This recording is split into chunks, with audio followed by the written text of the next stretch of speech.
নমস্কার, জয় শ্রীরাম। কেমন আছো? আশা করছি তোমরা ভালো আছো এবং তোমাদের যে ইংরেজি ব্যাকরণ মানে ইংরেজি গ্রামার প্রিপারেশন চলছে, ঠিক আছে? মানে ভালোই শিখছো। তো আজকে যেটা টপিক আলোচনা হবে পার্টস অফ স্পিচ, সেটা হলো ভার্ব সম্পর্কে। ওকে, অ্যাকচুয়ালি ভার্ব আমি এটা ডিটেলসে বলছি যে ভার্ব আমরা কেন করব, এর ইম্পর্টেন্সটা কি। ওকে, সেই সব বিষয়ে সমস্ত বলবো। তার আগে শোনো, এবার প্রথমে তোমাকে বলছি, কোনো একটা জায়গায় আছো যেখানে না চলাফেরা, না কোনো কিছু কাজ, ওকে, না কিছু ভাবনা। হ্যাঁ, তো এরকম কি সম্ভব? তাহলে এরকম নিশ্চয় সম্ভব না। তো তেমনি হচ্ছে যে ক্রিয়া ছাড়া কিন্তু কোনো মানে ভাষা যে তোমরা বলবা, ঠিক আছে, সেটা কিন্তু হচ্ছে না। অতএব কিন্তু একটা বাক্য, একটা যদি অর্থপূর্ণ বাক্য বলতে চাও তোমরা, যেটা অর্থ বোঝাবে কোনো কিছু, একটা বাক্য সম্পূর্ণ বলতে চাও, তাহলে কিন্তু ভার্ব ছাড়া কোনো উপায় নেই। ওকে, ভার্ব ছাড়া একটা সম্পূর্ণ অর্থযুক্ত অর্থপূর্ণ বাক্য কিন্তু বলতে পারবো না। তো মানে কোনো বাক্য বলতে পারবে যে উম, দৈনন্দিন কোনো কাজের ক্ষেত্রে, বিভিন্ন ধরনের ক্ষেত্রে একটা বাক্য বললো কিংবা একটা জিনিস ডিসক্রাইব করো, বর্ণনা করো, যেটাতে ভার্ব নাই, এটা কি বলতে পারবে? না, এটা অসম্ভব। তাহলে ওই জন্য ভার্ব হচ্ছে ভাষার একটা প্রাণ শক্তি। ওকে, ভাষার প্রাণ শক্তি, ভাষার প্রাণ শক্তি, ভার্বকে কি বলা হয়? ভাষার প্রাণ শক্তি। ওকে, তো মানে এই ভার্বটা একটা ভাষাকে কি জীবন্ত জীবন্ত করে তোলে। ওকে, ওই জন্য বলা হয় এটা ভাষার প্রাণ শক্তি। ওকে, ভার্বকে বলা হয়। তো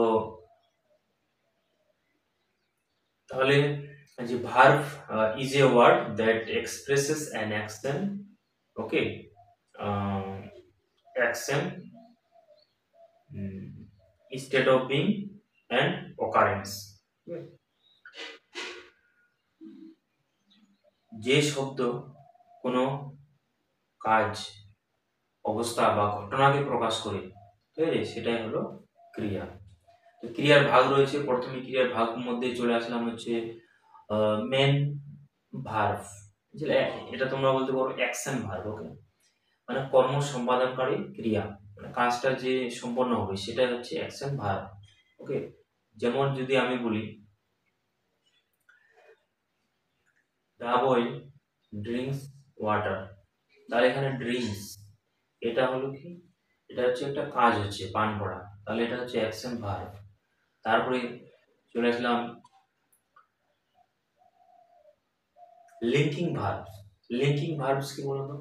লিঙ্কিং ভার্বস হচ্ছে যেটা হচ্ছে বাক্যের মধ্যে সাবজেক্টকে সঙ্গে জড়িয়ে মানে উম, যুক্ত করবে। যেমন হচ্ছে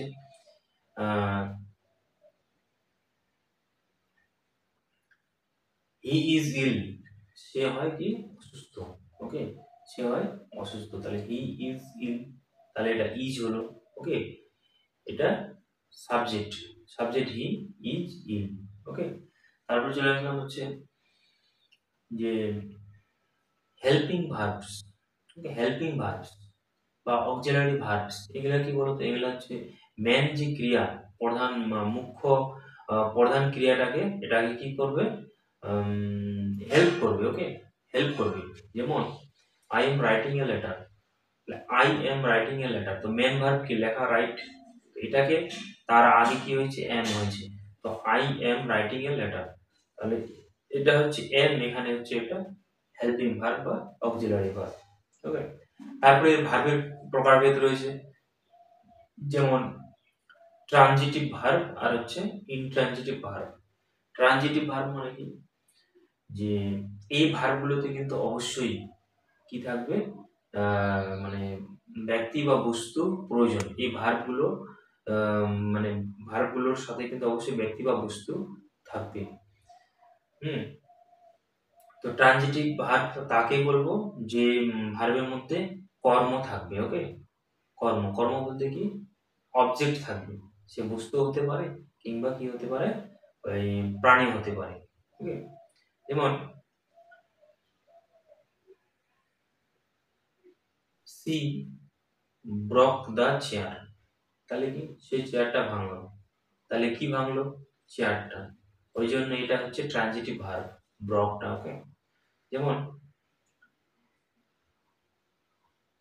যদি বলি হি রানস ফাস্ট, সে দৌড়ালো, সে দ্রুত দৌড়ায়, হি রানস ফাস্ট। তাহলে এখানে কি অবজেক্ট আছে, ব্যক্তি বস্তু না, ঠিক আছে। তো তেমনি যেমন he writes regularly, he writes regularly. তাহলে এখানে রাইটস হলো, এটা হচ্ছে ইন্ট্রানজিটিভ ভার্ব, মানে অকর্মক ক্রিয়া, যার মধ্যে কর্ম নাই, অকর্মক ক্রিয়া। ওকে, তাহলে এর সব ভাগগুলো বলে দিলাম।